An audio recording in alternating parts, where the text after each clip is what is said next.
Ladies and gentlemen, you are now listening to the Talking Nonsense About Impact Wrestling podcast. Cross the line in 3, 2, 1.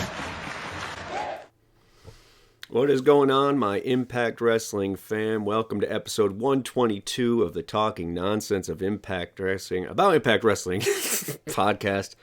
My name is Geoff, aka your Rogue Squadron leader for this evening. And yeah, if you can't tell, being a big giant baby, I'm a little bit under the weather. I am down with the sickness. Ooh ah. Yeah, whatever.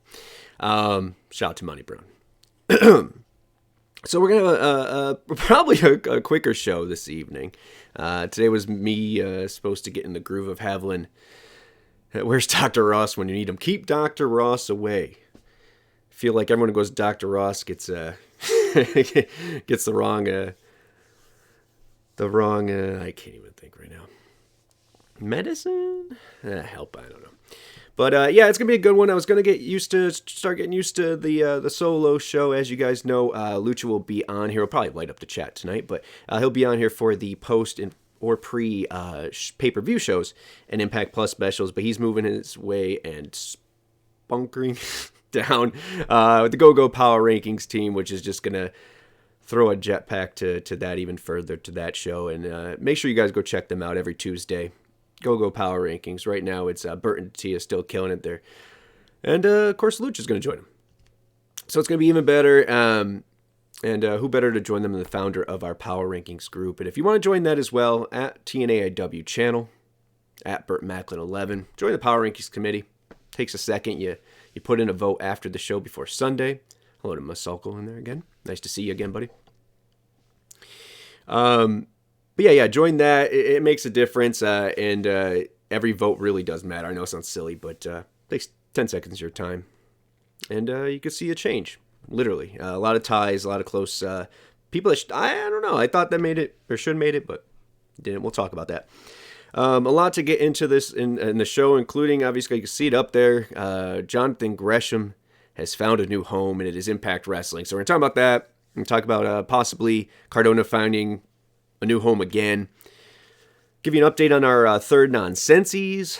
Talk about the new tag team champions and so much more. Including an awesome thing about Cardona as well. Not just a is he whatever kind of thing. What's going on to Tia? What's up, buddy?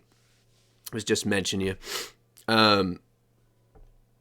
Yeah, it's a nice thing because I feel like we always focus on people just using Impact as a stepping stone, and that might be the case in some regards.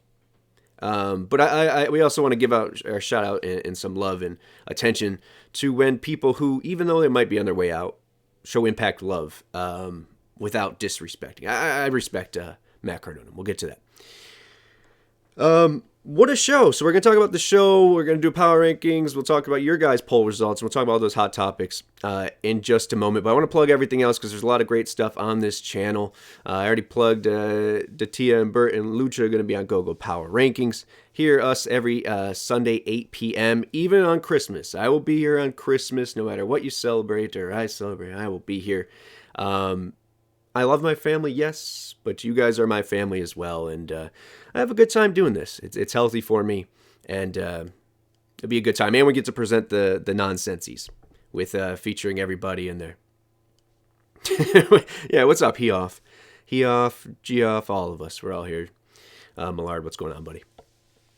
So yeah, we'll be here. We will not be here New Year's Eve, though. I'm going to skip that one. Not that I do anything. I'll probably actually be sleeping, but you guys should have fun. Be safe, have fun, get off your phones, enjoy the world.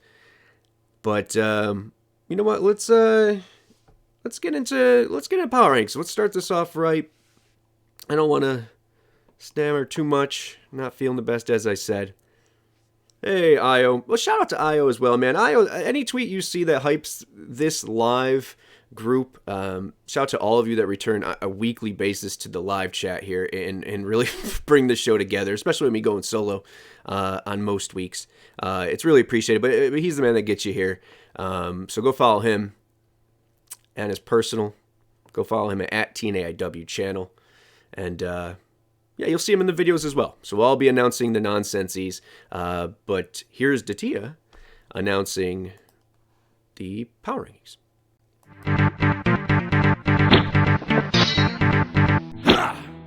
Number 10, Savannah Evans and Tasha Steeles. Number 9, Cross the Line, Jonathan Gresham. Number 8, Hard to Kill, Mickey James. Number 7, The Death Machine, Sami Callihan. Number 6, X Division Champion, Trey Miguel. Number 5, Die Hard, Eddie Edwards.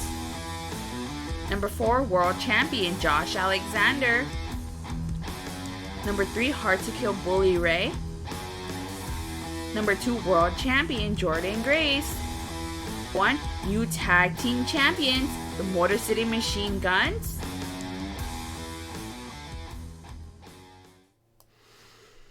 Hard to argue with that one. I could see some up and down, some moving around. That could be debated. There were some shout-outs I want to give. Joe Hendry was on the cusp there. A lot of people getting pretty close in some votes, which tells me, and I know it's silly, it's just a small sample size. But when you see those, where there's people on the cusp of making a power rankings, even if it, once again, sample size, it shows we're headed in the right direction. Because each segment is being taken up, for the most part, we'll get to some of these things, by must-see characters or wrestlers within the world of Impact Wrestling. So we're getting back to that. I'm happy about that. Building some new stars. Shout out to Lucha, who just made it there. And to Lucha, who tweeted, or he didn't tweet me, texted me about the Jonathan Gresham thing. Hey, can you make a quick... I didn't think I could. Said F the real world. Made a quick thing, and thank you to all of you who retweeted that. He crossed the line. We'll talk about that later. Really stoked. And shout out to all the people who gave it love. Franchise, everybody else. So appreciate that, guys. But one other thing, obviously, I want to plug Talking Bloody Nonsense. Mr. Impact, Craig, and Peter Nixon, every Thursday. They're there, man. Different format of the show. Love it. It's not time sensitive, so you guys can go watch that. Check it out. Check it out. They will also be part of the videos, of course, because they're part of the team. Yeah, it's going to be a good Nonsensies. A fun Christmas episode. Hopefully I feel better. I'm sure I will. All right, let's get into the show. Whoa. That's my... There's Lucha when you need him, right? So one thing I do want to mention, I always say 88 minutes, right? 88 minutes of television. We've been getting 86. Now, why is this important? One, for us, I'll never go past the amount of the show that Impact was.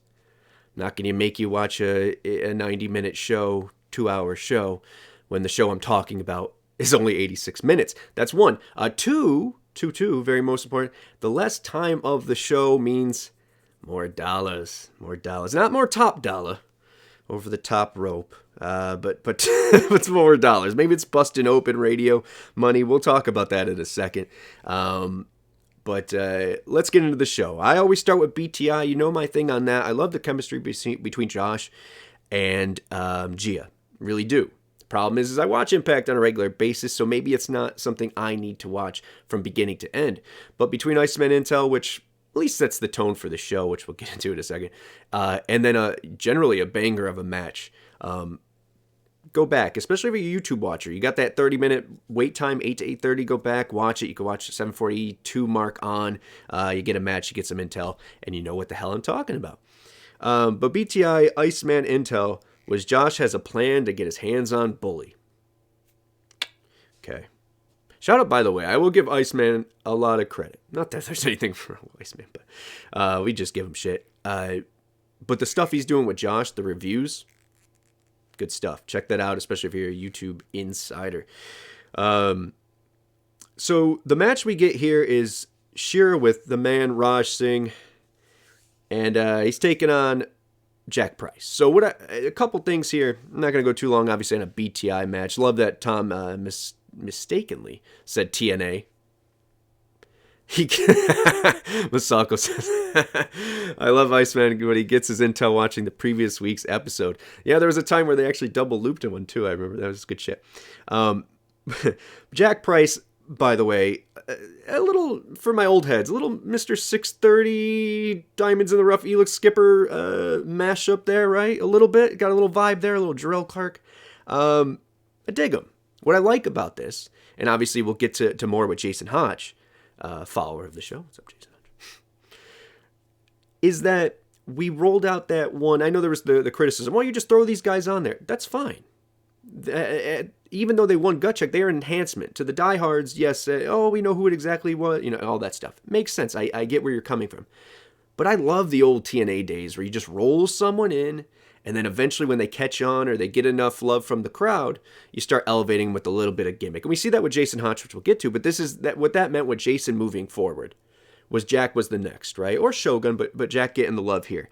And I like him. Once again, he's got to find his thing. It took, Hodge a time. This is week 1 of really giving him his show here. But I love what they're doing with the Gut Check people.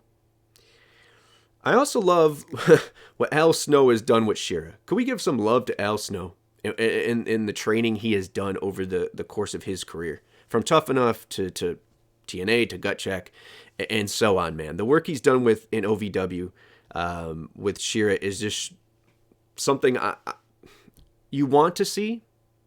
He's got a great look in Shera, great market. We've had his entire pretty much collection of wrestling journey. You want it to work out with Shera. And I think it's starting to. I really do. It's a long way from the shuffle, my friends. And of course I love Raj, so gonna love this, but Shera picks up the win here. I think he's Critical Sting, shout out to Critical Sting, joining the chat. Lucha saying Mahabale reigns. Okay, so we're gonna get the whole Shield unit back together with the Sheik, right? Al Snow put the metaphorical key in Shera's back. I love that. Shera's the guy who wanted it. And when you're given, it's the same with any sport. We have this tendency just to think nowadays of you come in, you're a rookie, boom. If you don't make it, if you're not Patrick Mahomes, you're a piece of shit, right? But that's not everybody. Some people need coaching. Some people didn't get good coaching. Some people, you still need a coach. You still need someone to give you that lesson. And we're learning that, and this is no disrespect to AEW, but there's reports of people ignoring the legacy or the knowledge someone holds in someone like William Regal. Look, a lot of things you can do nowadays, especially with the palm of your hands, you could, right? You don't need training. You could just go, learn and you can get famous or do whatever, be successful in the whatever profession you want to be in. But to be nurtured by someone and given all the tools, which I think Raj is giving Shera. No, Al has been given Shera, and Shera has been learning it and picking up is just going to suit him well. And I think he's going to be here for a very long time. And hopefully continues to develop because I like what I see here, man. And a good dude. Let's keep going here. Great story. Okay. Yeah. I have notes. A lot of times I watch this in the treehouse, and then I don't know what the hell I'm writing. I have like 3 different handwritings. So next we start the episode with Eddie Edwards, diehard Eddie Edwards, with the Honor No More music. Anyone else like shook for a second? Yeah. But I liked it. Everything Eddie did in this episode was spot on for what I think needed to happen for Eddie. We said it for the longest time. We love his song. He's the hero of heroes, right? He's the babyface of babyfaces, the franchise. When he turned heel, it was refreshing. He needed to work on that. That's the only gripe about Eddie I think anyone can make is the promo, right? That's over the course of his career. And I think Honor No More really helped in that. And being a heel does. So when I make these criticisms about someone like Eddie, or when everyone was saying he was going to be champion or Eddie was going to be the defending or the person challenging at Bound for Glory, I don't want just because I didn't jump for joy or rush to, oh man, look, that doesn't take away from the love and respect I have for Eddie Edwards. And if you're talking someone who is, once again, I know I say this all the time though, June 19, 2002, man, Wednesday night pay-per-views, okay? Since day one, there's only one other guy I can really think of, and I know now it's not the case, but besides Eddie Edwards, that has literally ran with us. And pay cuts and people leaving and new regimes coming in and still holding that torch and still recruiting and still being the hand and the guy who could go out there main event. It's AJ Styles. AJ Styles and Eddie Edwards are the two people in the history of this company that, could you say Mount Rushmore for Eddie? I mean, if it was bigger than 4, it's going to be easier for me to say that. But at the same time, look, them are our two dudes who have put this company on their back and never, and not talented enough, or not talented, still talented enough to get opportunities elsewhere. It's not like, it's Eddie Edwards, it's AJ Styles, obviously. So I want to make sure we give Eddie his love for the impact and the legacy he has put in this company, man. So respect to him, and he's picking up the win over Delirious here. Thought the ending was flat. I didn't get it. It was like, okay, whatever, but obviously everything has a purpose. First, I want to give a shout out to Matt, who just killed it with, I want to see the storytelling. The storytelling between Eddie and if this could be the turning point, returns a page, and da-da-da-da. So it set up that of what is Eddie? Is he a betweener? What is he, right? And then, of course, Tom giving us our history, which I obviously flubbed up the past few weeks of thinking I've seen them wrestle together, but I guess obviously a tag team. So getting our history lesson there from Tom. So shout out to them. But after the match, they give each other respect. You think that's what's going to happen, and Eddie turns, right? Or stays, right? This is the Eddie Edwards we're going to know from now on. He's trying to eliminate his past. We're talking about ROH. We're talking about Honor No More. And he takes out Delirious here. I like Yuya coming out. Keeps Yuya relevant. He's obviously been teaming with Delirious for a little bit here and there, so it at least made sense for that. I enjoyed those little big things, those Easter eggs. I don't know if you want to call them that. But those little details that Impact does. And that's something I'm going to touch on with the Matt Cardona thing later that he mentioned. But so Yuya doesn't get it done, but Jonathan Gresham does. And look, I know, spoiler free. Lucha was here, spoiler free since '83. Wasn't born then, but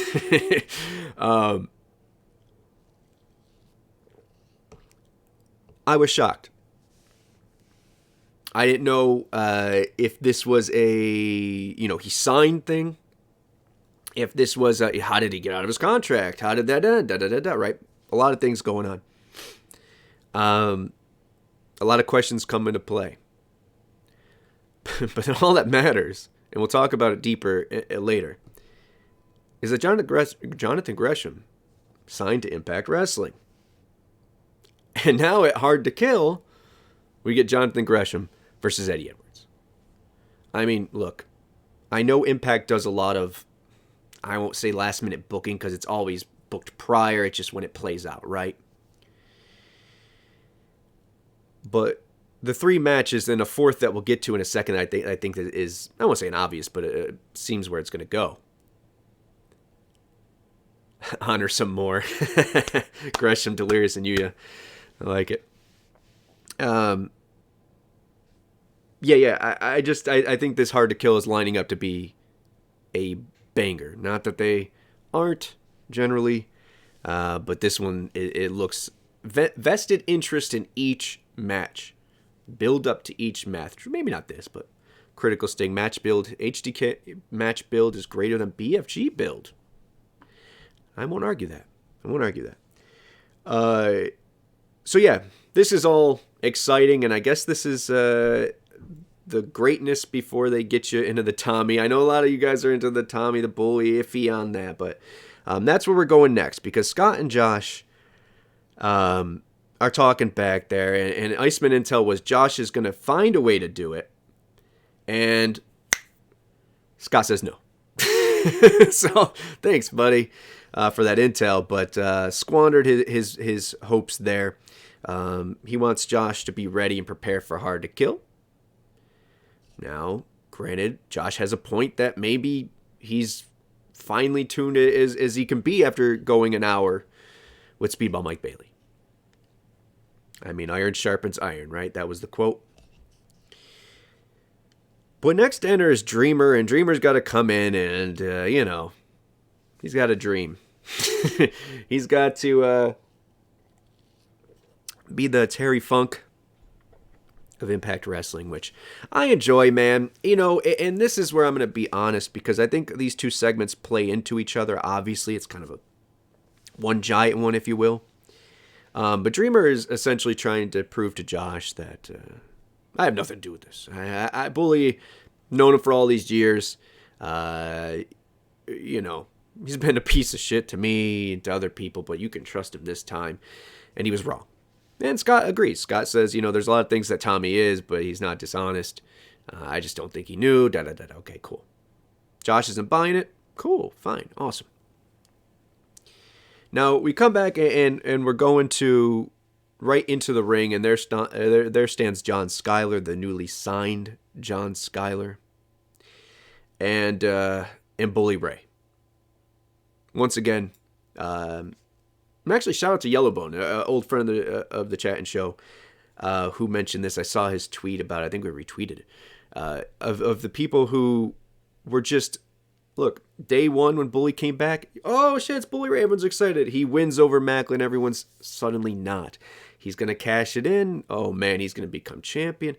It was an iffy situation since day one of him returning, right? I was more positive about it, and luckily for me, it paid off, because I love this shit. And there's a lot of people, and like I was saying, respect to him and to everyone who commented on that, who said, man, I didn't expect this or wasn't looking forward to this, and I'm pleasantly surprised. And that's, I think, it doesn't sometimes matter the initial, how we got here. It's where we are right now, and this Hard to Kill is gonna be awesome, and Bully Ray is at the forefront of that. Now, if do I think he wins? We'll talk about that. I thought so originally. I thought that I'll save the championship passing on thing for another thing. But I want to touch on this. John Schuyler, I originally wrote, oh man, poor John Schuyler, right? He doesn't even get an entrance. He just loses right after signing. And I see the long term. I'll be patient about it. Guys, I'll be patient to a fault sometimes. But we get that clarified a few segments later. I was like, the internet's going to eat these motherfuckers up for just signing him and just abusing him right away. But I love what they did. And we'll talk about that. So we'll talk about John Schuyler in a second. But after the pile driver, the squash, Bully 1, 2, 3, Dreamer comes out. Because Dreamer's got a dream. And I'm going to be honest. The first time I watched this, wasn't a fan of this promo. I thought it was all over the place. I thought it was pretty simple. But then I watched it back, because it's when it's things like that are polarizing to me, I like to make sure before I'm just going to come and shit on something, right? But maybe it was just because I was more nervous about the reaction to two segments of boom, boom, boom, boom of Dreamer and Bully and whatever. But I actually thought I enjoyed it. I enjoyed it. I was saying it was promo class for the roster. It was that good. Yeah, man. I think Bully and I think Tommy lost himself a little bit in there. There's some of Tommy that I'm just like, all right, Tommy, we get it, buddy. I go to sleep and I live with those scars, and okay, we get it. We get it. This is his Dark Side of the Ring redemption story. I got you. But look, the numbers don't lie. At the end of the day, the volume of the crowd doesn't lie. For what I thought was a weird crowd at some points. ECW, this segment, and yes, both of them killed it. There were, like I said, there were some things that I thought whatever, and that stood me watching it twice, but I was pleasantly surprised watching it back. I didn't think it was too long.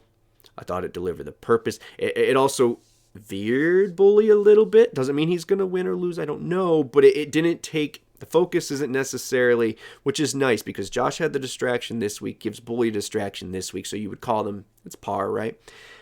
Good storytelling. And, it's funny, we'll talk about the Nonsensies, but we haven't put out the Golden Tongue one yet because, and you'll see that there wasn't even a winner in 2020. And, you know, a lot of it's because Impact, as far as someone doing a promo or having a promo, that wasn't always the top of the list, or we didn't always have the best talkers. We had some here and there. We had the Eli Drakes. We had EC3. You know, you have some people, Ethan Page, who did win the Golden Tongue Award. So, you know, Bully's already, you know, made his claim to maybe being the Golden Tongue. It's hard to argue, man. Everything he's done here, from selling the match verbally and physically, has worked. So I'm talking in circles about stuff we'll get to later. So let me get back. But yeah, so I thought this was good. CIO saying why Dreamer wasn't on the power rankings. You know. Parkside, Millard saying Bully is one of the best heels we've ever seen in wrestling. Hey, look, man. Heat is heat. I don't care how you get it. I don't care what you have to say to do it or achieve it. He gets it.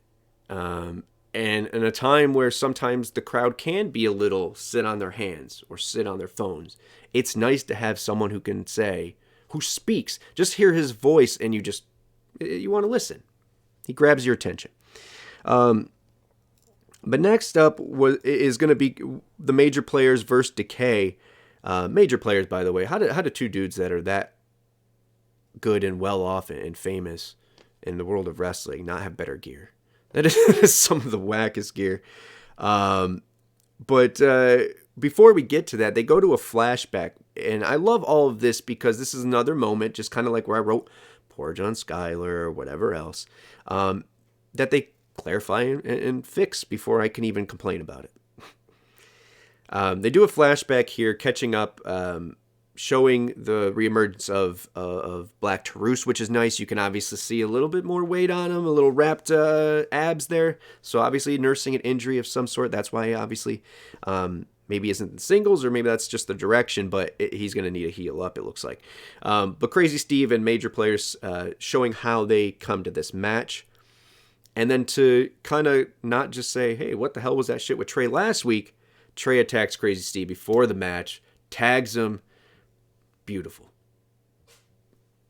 Beautiful. Beautiful storytelling. Beginning, middle, ends, continuity. Everything matters. Love it. Love it, love it, love it. I got a lot of notes for this one. Oh, no, it's all the same thing. Was that, for all my old heads out there, WCW people, 3 count. Was that the 3 count finisher? Was that a little Sugar Shane Helms and the HBK, the Y2K, Shannon Moore finisher from Major Players? Let me know.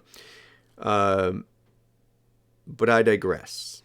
All right. So Major Players picking up the victory there. Decay not looking weak in the process because Crazy Steve was attacked before it. Next, we go to a contract signing, which I applauded last week's thing, man. That photo shoot was really cool. You can see it, I think, going by in the Tron there. That photo of Mickey and that, it's just next level things that are just, that change the game a little bit, right? We don't have the $1 billion budget, but we have $1 billion creativity.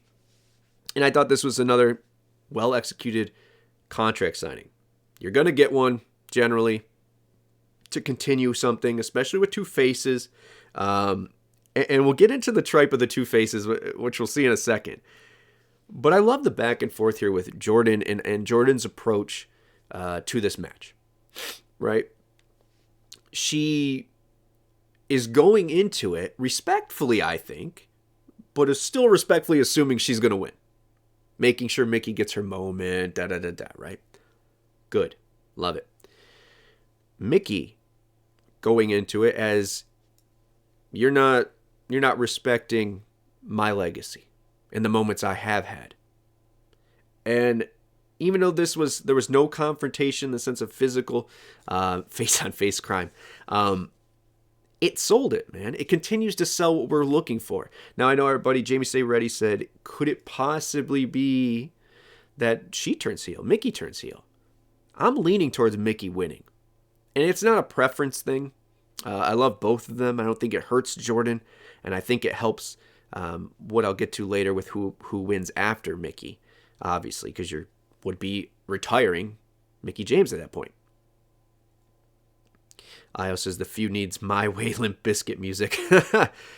Oh, man. And Masako says, I really do hope we get a heel Mickie around on the way out. I think it's looking that way.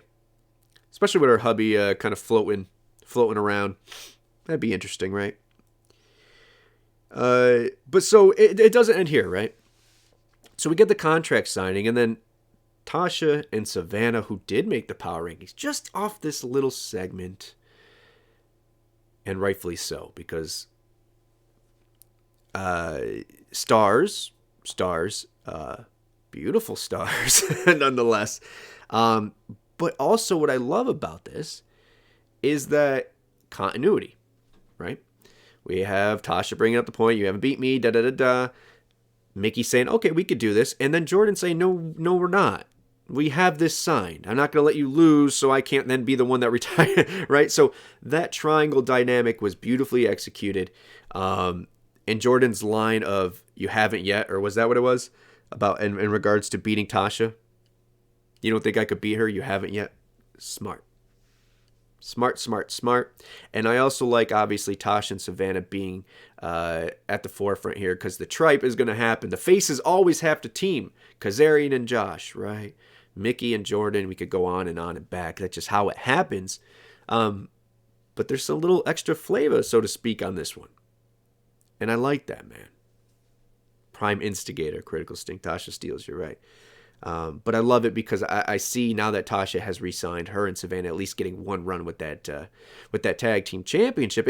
And Io says, can they coexist? I think that's the key.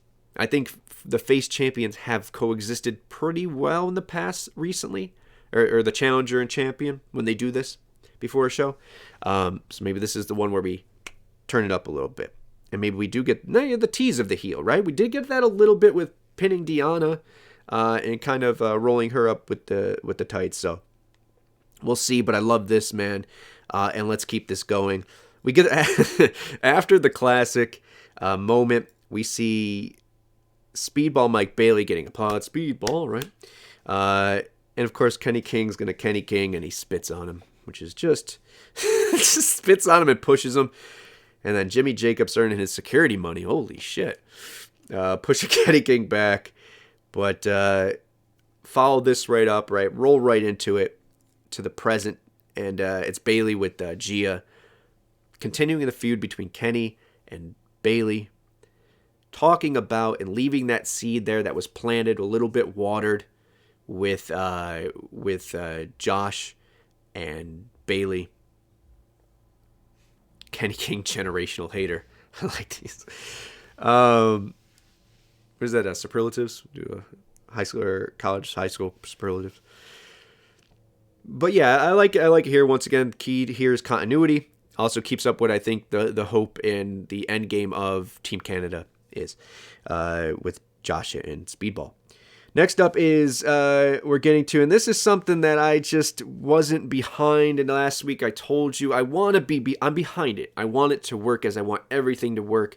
I just felt like this is just Diener's World Elite, or Diener's The Band, which is Eric has been a comedic character for so long, as has Diener to the most part, or he's been lackey or whatever. This is that next step, and he's got to figure it out. Because in this one, too, it's a lot of, he smelled a fart again, bullshit, and the smile, the sitting on him. It's all overly premeditated and pre-calculated. I will walk by the camera this, and I'll smile at it. I will pay my hand.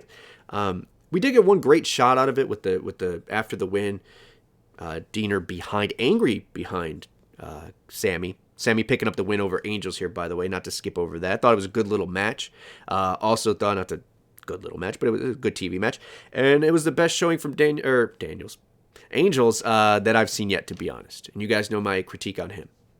Can't change his height, can't do all that. I get it. Gear, I hate when you can see people's. I know this is a little thing, but I hate the flappy wings, and I can't stand when you see people's boxers underneath. Get it together. But I thought this was an improvement for him. I like that. I just still feel like this group is just guys, with Angels who's excited, and Diener who smelled a fart, and Khan who still wants to be in VBD. So Yeah, we just need a little fine-tuning on them, man. We need some acting class, something here. Sammy think it's time to get some help for friends. I don't think Sammy needs friends to defeat the design, man. I just not feeling it. It's feeling forced. Doesn't feel natural. And they already have the uphill battle of deleting Violent by Design and now having to start with an unrecognizable brand. Yes, I know it's just the design, but it doesn't give them any favors. So they're starting back from, whatever, even though they're in a feud with Sammy. I just think it needs work.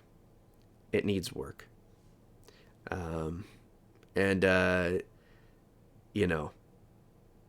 Yeah, I don't know.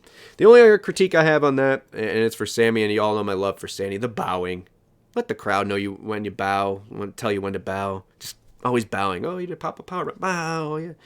Especially when no one claps after he bows. It doesn't help the cause. But always love Sammy. There's my 2 cents. Doesn't matter at all. But hopefully that improves. We'll see where it goes. They could use something special, something, so to speak, Parkside says. I see that. They got to find a way to separate the design from VBD. I don't know. Then what do they do? I mean, he gave him Vincent's. They just said, here, you're Vincent now? I don't know, man. They got to figure that out. But next up is something that I thought we were going back to IPWF. It sounded like the music that Diener would be dancing to is whatever. But Giselle and Jay, and they're going to approach Deanna. And, I don't know what's going to happen with Deanna. I know the Doll 99 says, oh, she's teaming with Giselle. Must mean she's leaving. I don't know. But what I do know is Giselle and Deanna are going to get that rematch from what Vexed should have got. I like Giselle. I like Jay. I like that tag team. She got to be so mean to him. It's her friend, but, whatever. We'll see. I don't think they win. Maybe they do. You guys know the spoilers. I do not. Keep it spoiler-free. But once again, keeping the tag team titles in the picture, at least dedicating a segment to it, not including the tag team one with Tasha and Savannah. So, look, I thought it fits well. We'll see what happens with Deanna, but we get a tag team match coming up. Next up, after still to come with Motor City Machine Guns, we get Taylor Wilde, and she's back. I know they talk about nonsense guys talk about, where's Taylor Wilde? She's finally back, and she's witchy. Looks like heel. Once again, looks like it's gonna be a little singles thing. Remember, her and Mickey got a little play recently, so maybe she gets, if Mickey does win, gets a little shot there. But I would love to see her team up with someone on the darker side and add another tag team to this. She is a former tag team champion. So we'll see. But I like it. What do you guys think of the new witchy side of Taylor Wilde? Think it's different? Think it fits in with Impact Wrestling and it's a brand? I think we're getting to that point where everyone's going to be, I see some suggestions with the Bully Ray and who he's going to add, spoiler free. But the design, maybe Sammy does add people and brings back OVE. Maybe, Team Canada does come. Maybe Bullet Club stays together. So there's factions. We're building because we're trying to build stars through the brands. And I'm okay with that. I'm okay with that for now. It's just about execution. You could say that this company does it like that, this company does it like that, but Impact, when they do it, they've done it right. If you've rocked with Anthem since they took over, they've done a really good job and have a great record for using brands to elevate people. What in the voodoo Mama Shane goes Taylor up to? I knew that was you. I loved that tweet, by the way, but I was going through it. Next up is Bhupinder in a jacket.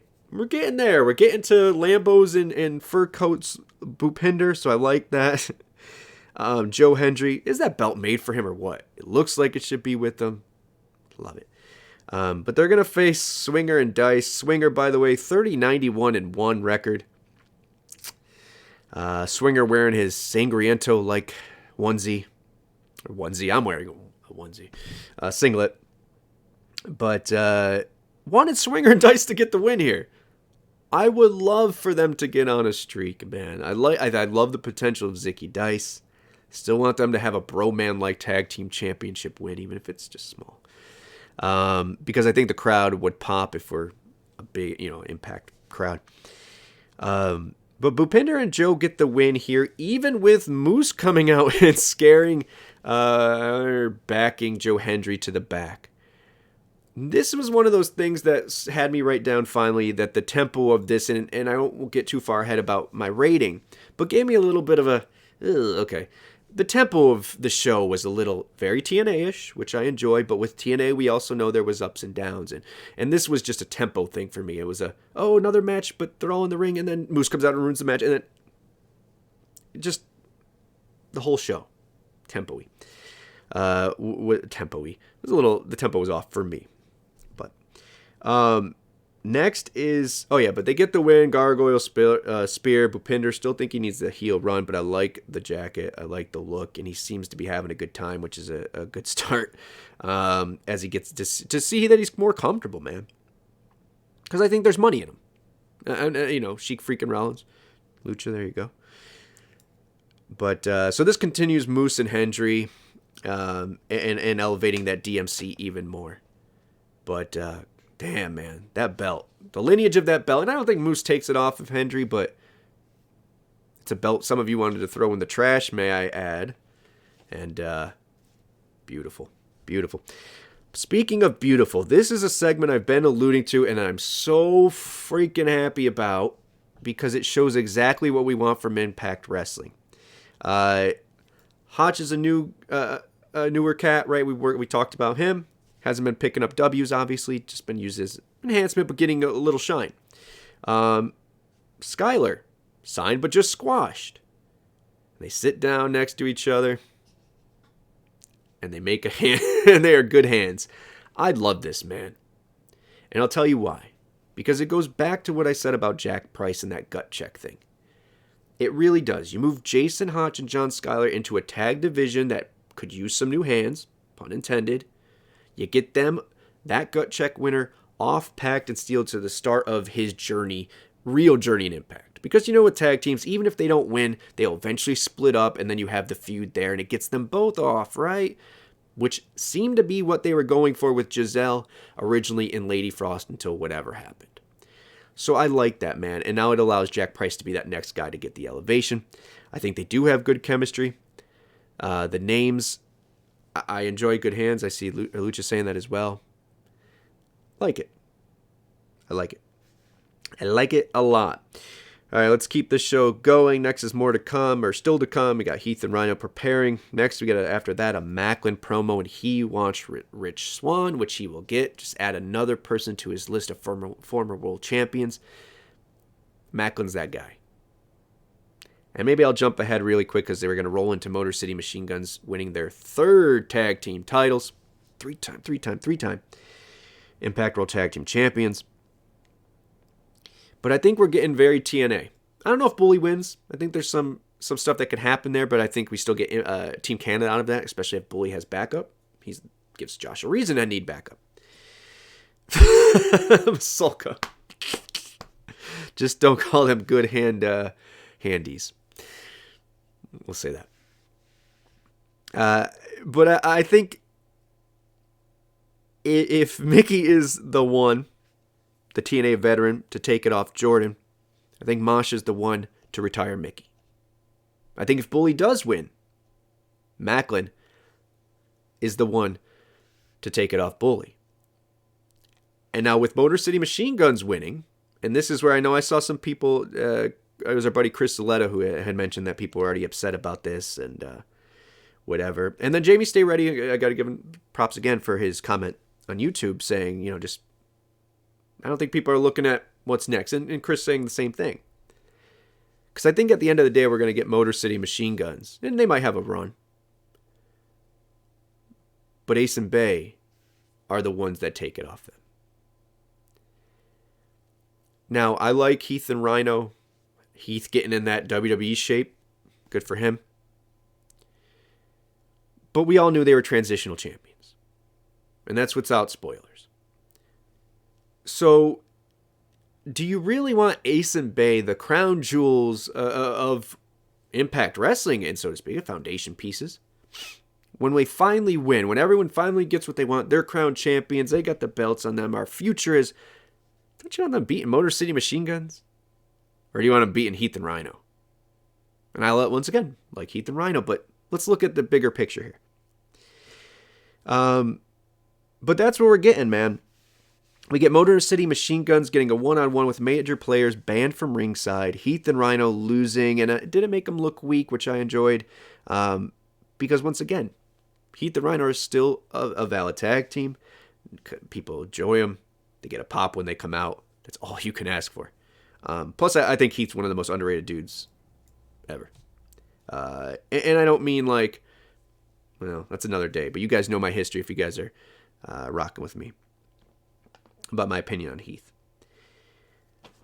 But before we get to that, I just want to mention that Steels and Evans will be facing Jordan. This is Matt and Tom having their moment. Steels and Evans facing Jordan and Mickey. Macklin versus Swan. Get the tag team championships being on the line. Death Dolls versus Deanna and Giselle next week. And as I said, the Motor City Machine Guns won their third tag team titles. That's 3 in 15 years. So really holding down the thumb, really Hogan in that division, right? No, look, I get people's whatever about it, but you got to take a step back and see, like what I just said. Who do you want your people winning the belts off of? What makes the bigger impact? No pun intended, but whatever. But yeah, man, what did you guys think of the show? I thought, like I said, the tempo was off for me a little bit. But other than that, I thought there was some really good stuff. Some really good developments for Hard to Kill. I mean, we get Jonathan Gresham re-debuting. Excuse me, guys. I'm starting to feel it. But let me know what you guys thought. I thought it was a good show. I'm giving it a B+. So it's not, not giving it that A that I've been giving, but a B+ nonetheless.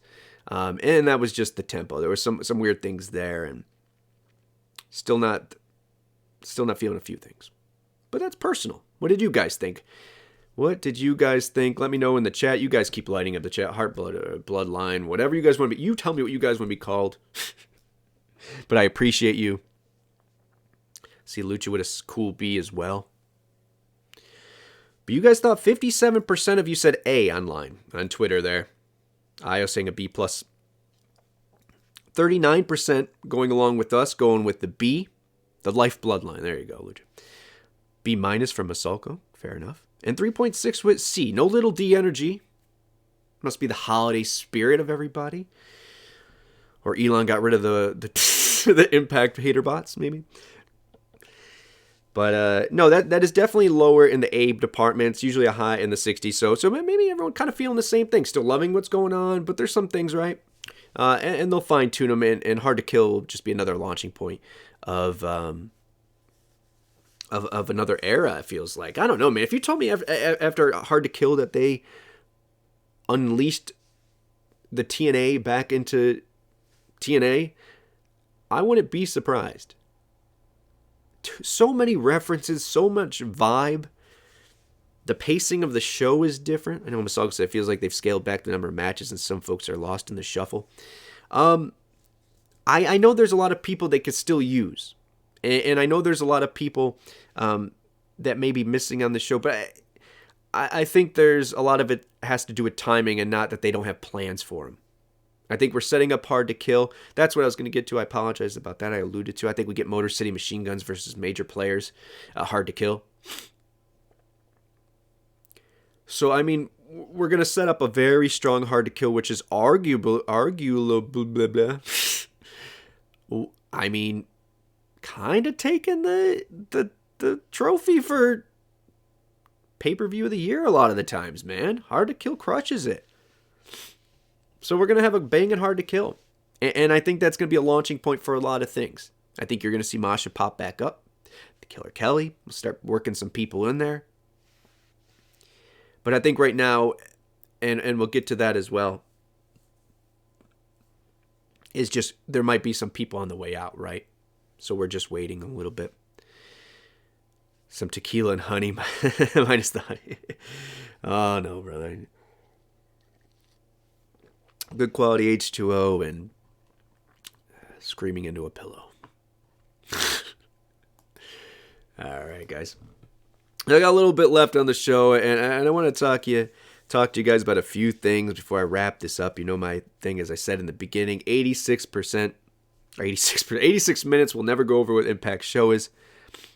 See a lot of guys, but I can't even call them underutilized comfortably. Yeah, it's hard. You know, I know there's someone in the chat, Doll99 maybe, or Best992, one of their usernames. I would still be on BTI. Oh, man. I don't even know what the fuck I was going to say now. The underutilization of the knockouts. Look, I know we're accustomed to half the show being knockouts, which I love. I don't want to just, I never want to, if it becomes an issue, we'll talk about it. But when we're talking about 15 plus years of just treating the knockouts with complete respect, and especially the past 4 or 5 years of just letting them crush it, and more than half of the segments at some points, I just think I trust them enough to get them back on. And I also think about equality. I think there's a lot of good stuff going on, and I think there's some stuff you could take out here. I get the Bhupinder and the Swinger and Dice stuff that someone had mentioned, but I think it's also a matter of, I don't know. I guess you could look at it away. I could see it either. I could see it all ways. You know, I mean, do you just throw something in there for Killer Kelly and Masha, or do you want to save them and actually execute something right when after Hard to Kill there's some people out the door that you can reintegrate them in a bigger profile way instead of just a 4-minute match that was the Bhupinder and the Joe Hendry and the, you know. Plus, I think we get Joe Hendry and Moose at Hard to Kill, so some things have to, you know, whatever. But save and execute. That's what I was saying, and I think that's what they're doing. But I get it, and trust me, I'm never going to argue against anyone who says, I need more Masha or I need more Killer Kelly on my television. It's not good. You're not getting that from me. But as far as the things I want to mention here, as far as the hot topics, there's not too much going on. I want to mention the Cardona thing before I completely forget and peace out as well, is giving someone their props when, like I said, even if he's on his way out, to Impact Wrestling. Talking on, I think it was WrestleZone, saying how much Impact had helped him build back his confidence. How Impact booking always has a middle, or a beginning, a middle, and end. It's consistent. It's the best consistent show on television. So someone giving their props without prodded, and I think it was a Chris Van Vliet, maybe it was a Chris Van Vliet interview that someone had, they had WrestleZone, it's transcribed or something. I don't know. Someone clarify if you can. But worth reading, worth listening to, however you consume it. Just someone giving respect to Impact, although our structure is quite the same. And I think the major players, unfortunately, the writing's on the wall is, it seems to be they're headed on the way out, right? Do you guys get that vibe? I don't know. And he kind of says it in there too. He doesn't know. He doesn't know what the future holds, yada yada. So that to me is, you know, whatever. But I do want you guys to go check that out. Give Cardona some love, because that's the kind of people. Yes, we don't have that budget to where we can lock down the stars that are on the free agent market as their first option. We don't have that money, right? Or we don't use that money. That's the better way of saying it. And within the budget. We deal within the Black and Impact. And we also sometimes can't re-sign the stars we do create. I get it. I get the gripes. But if that's the way it is, and that's what we're doing, you want people like what Cardona is saying, or you want people like Cardona to say the things they're saying on the way out.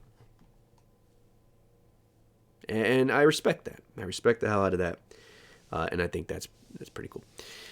All right. I see some things in here. How many people honestly watch BTI? I don't know. I don't got the number. I don't look at the numbers for that. I haven't checked. I did look for the numbers for certain segments and stuff, but not on BTI. The thing with the BTI thing, and I get what you guys are saying about we're wasting an hour for this, because once again, I just told you at the beginning, I watched the last 20 minutes, and I watched that at 8 o'clock while I'm waiting for Impact. But the thing with adding another show is that's another whole hour of wrestling entertainment. So you're not just paying Josh, Gia, and one match. You're now booking 5 matches, which is 10 people, 15 people. You got another crew that has to then write the whole show. You got a whole crew that then has to get them on there, and you got to change. Look, I get that we want that. But logistically, does it make sense for Impact? No. 2, does anyone want to watch an hour show of wrestling before we watch a 2-hour show of wrestling? Not me. I don't want to.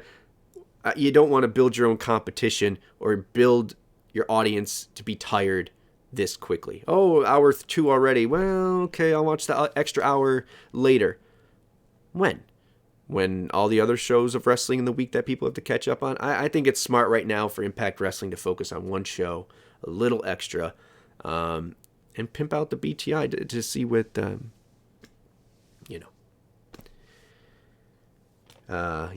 let's see, throw one more match at the beginning and the end. Look, the problem the problem is the people who say they have all these answers. Throw a match on the beginning. Motherfucker, you don't watch it to begin with. So you're telling me if they throw one on the beginning, you're going to watch it? You don't even watch the one at the end. Out of here. You guys are crazy. So that's number 1. Someone on the way out possibly, right? But I think they'll be there for Hard to Kill. I still love that he's putting over the company. But we have someone who is locked in. Now, I don't know for how long or what the details were. I'll be more inclined to shut. But Gresham is signed to Impact Wrestling. He has crossed the line. There's the Hard to Kill. Him versus Eddie Edwards. What a damn pickup. These are the things we need to be looking out for. Do I wish we had the budget just to go blow on, the Sasha Banks of the world and whoever else is okay. But reality is reality. And when there might be in a shitty situation or not, when a situation opens up, that's when Impact can strike. Does it always work? No, we don't always get the people when a situation opens up. But at the end of the day, the market's settling down. WWE's booked. You got people going back to WWE who are getting booked correctly in some ways, right? Some people can agree with that. You got people getting stockpiled in AEW and on Dark. Brian Cage. Santana's hurt, but yes, I think Santana's another one who could once again be Josh's foe for the long run. So I just think that there's these opportunities out there because the market is settling down and people are understanding the market and what actually these companies bring. And that's why the importance of Cardona saying what he's saying, or Gresham choosing to come here. Yes, I know his wife works here, but I think that's a door opener for sure. Don't get me wrong, but not the only reason. But yeah, I think that's why, like I was saying, it's important for Cardona saying what he's saying. Because it lets the next group that comes in here, that inevitably comes in here, and does the same thing, gets a year or 2 or 6 months, whatever the run is, puts over Impact, gets a chance to refresh themselves, get the, stabilize who they are as a character or in the world of wrestling, and then move on. I don't think there's anything wrong with that. No. If the market is drying up a bit, you think a certain controversial star would have a better chance to return. The old Tessa adage. I think, once again, star power is there. The ability is there. Besides for the whatever, at least as far as we know, there's only been one incident with her within Impact. So if you think you can, I hate this word, but control the talent, take a swing on the talent, because those big stars, we know, aren't walking through the door. But Impact is very good at taking care of the stars they do have, or creating new ones. All right, but Gresham is one of them, man, and not the one they created, but one that's just now with Impact Wrestling, and this is the one thing that I've always had a gripe with Tony specifically, and I've always defended him more or less depending on certain things. I try to take a step back and try to be unbiased. Unbiased, transparent, and honest, right? Pro wrestling. But the signing of people, yes, you're taking care of them financially. Yes, they are a human being and they have the power of free will to sign and do their own thing. But he got a lot of people that are now sitting in catering or in dark. And you know when you're signing them that you only have a couple weeks. Oh, yeah, get a couple weeks of pop out of them and then... That part to me I don't like. Because those same people now getting paid and probably more than what they would get in Impact, maybe, I don't know. But that would be such a big... The Briscoes ring a bell to me. The Kingdom, obviously. Brian Cage was one of the biggest, rolling him in his contract. Those things. Bandito, I don't know. Is he doing well there? There's just a lot of them that... Big Bill. Nah, bro. Could you imagine if Morrissey was still in Impact? Rush. I don't know, man. But time heals all. Time shows all. And if you just let the hands play out, I think Impact will get some more of those people that we might have missed out on, or wish we didn't miss out on, that come back. And this is a big one, man. Jonathan Gresham coming. Fitz, former world champion. Already rocking with Eddie. Going there right for that history, which I dig. The ROH, Honor No More stuff. It's awesome, man.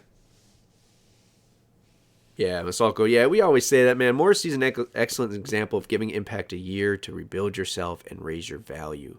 Yeah, and you can't hate on someone who wants that. We are at a certain level. Same time, imagine taking on the thing. And this is what I say about my Knicks. Now, the Knicks obviously went 7 in a row, so whatever.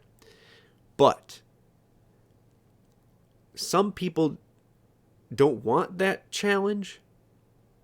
But the same with Jordan and now Jonathan. And I hope the same with Deanna and Macklin. And definitely the same with Josh, who's already here. And Bailey, who I hope. And Trey. Ace and Bay. The luster or the legacy that their star will have when it's all said and done. If they are the crop that bring Impact back into a promised land, whatever that looks like. Can you imagine being that guy or that group of people? I mean, imagine Morrissey being with Josh and all those other people that just lifted this company on their backs and pushed it past what the narrative was for 6 years or whatever that amount of time was. Times are changing, people. You can only, for so long, put your finger on a narrative and say, oh, this is what Impact is, until people finally do the research themselves and say, oh, shit. What the hell was I missing? And I think that 2023 is going to be a very, very good year for Impact Wrestling. I think it is, man. Could we see some names leave that we don't want? Sure. I think there's some that I've already mentioned the past few weeks but I think there's some that could surprise us and stay. I think there's some that can come in and, so. And then some that will come back. Very interesting year ahead. But yeah, other than that, guys, all I got left is I want to tell you 2 things.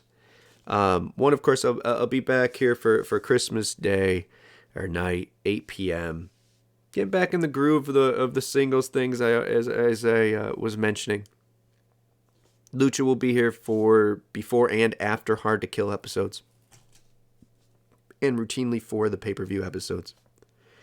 But love that you guys are building this with me, rebuilding. We're still cracking 100. That's cool, man. I always say, one fan at a time, one friend at a time. I know not all minds think alike. I know not everyone likes everyone's voice or whatever opinion. Sure, cool, whatever. This show is built for everyone that wants to watch. Is it for you? That's a question you have to ask yourself.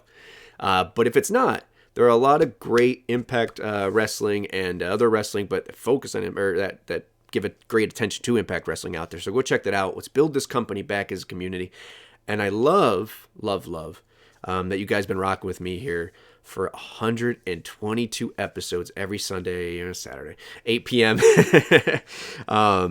It means the world, guys. I obviously do other stuff out of this, some stuff that I wish I could do that I can't.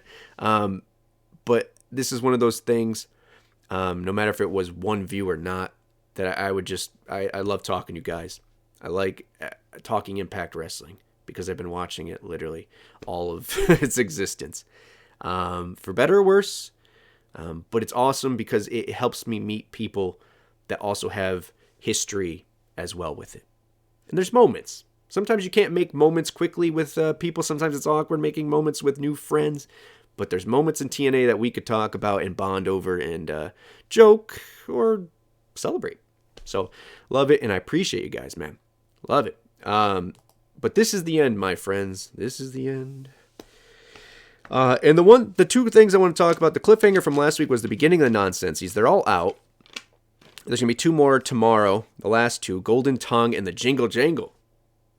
Chat, before you go, let me know who you want. Golden Tongue, Best Talker, and then the Jingle Jangle. Let me know.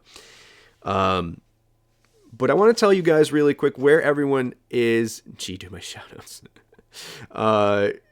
The Nonsensies, where we're at, is Baby New Year right now, which is Rookie of 22, and what they're going to look like in next year is Mike Bailey right now. So if you want to change in these, go and vote. Your guys' vote matters. It counts as a vote for the team. Impact Plus right now winning is Overdrive. Drip of the year is Bay. I thought Trey would get the win there, but we'll talk. Obviously, there's going to be the Impact or the TNAIW teams votes as well, but these count. Faction right now is Honor No More. Elix Spot of the year is Diener kills EY. The heel of the year is Artie Bully. That's what I was getting to. Right? That was the Golden Tongue. It was heel. Some shout outs to Moose for that as well, so get in your votes. Face of the year, the Santa's Little Helper is Josh at the moment. Forbidden Door is Jay White. And the pastime right now is Swingers Dungeon. So if you want to make a change there, go vote. Let me know. But here's the cliffhanger I got for you guys this week. If you haven't checked out the past few episodes, we talk about lethal lockdown fantasy booking, 5-on-5, 5-on-5, OVE, we did VBD, Team Canada, Bullet Club. So go check those out. But the cliffhanger I leave with you this year, or the end of this episode, and for the last episode of the year, on Christmas, is I want your starting five. I want your starting five for this year, 2022, in Impact Wrestling. Give me your, or do you want to do 2023? Who you guys will think be our starting five? That's interesting as well. So you play it however you want, but I'll leave that to you guys. Let me know your starting five for 22, for 23, whatever you want to do. Just like seeing your guys' opinions. But I'm going to go get some fresh air, kick this, and I'll be back with you guys on Christmas. I hope you guys are with me as well. Hanukkah start today? Is it today? Shout out to my friends, my Jewish friends out there. Is it 18th? I'm really bad with dates, man. Thank you, Masako. I appreciate that. And it's a pleasure seeing you and getting to know you a little bit, being on this the chat the past few weeks. It's enjoyable, guys. Thank you, all of you guys. Millard, Parkside 7, Critical Sting, the whole team, Aditya, Io, Lucha. Who else was in there? I'm missing someone. If I am, I'm sorry, but I love you guys. Thank you. Make sure you get the subscribes up. I'm trying to still hit 350. Still trying to hit $4,000 on the Twitterverse. But one friend at a time, one fan at a time. And make sure you guys follow us right here at twitch.tv/TNAIWChannel every Sunday. Millard. One of my exes would have won that Golden Tongue award back in the day. We will leave it on that. Thank you guys. Thank you guys. One friend at a time, one fan at a time. Twitch.tv/TNAIWChannel. Follow us here. Get them up so you get the alarm. Know when we're going live every Sunday. Thank you guys. I appreciate you. Happy holidays either way. Bye, guys.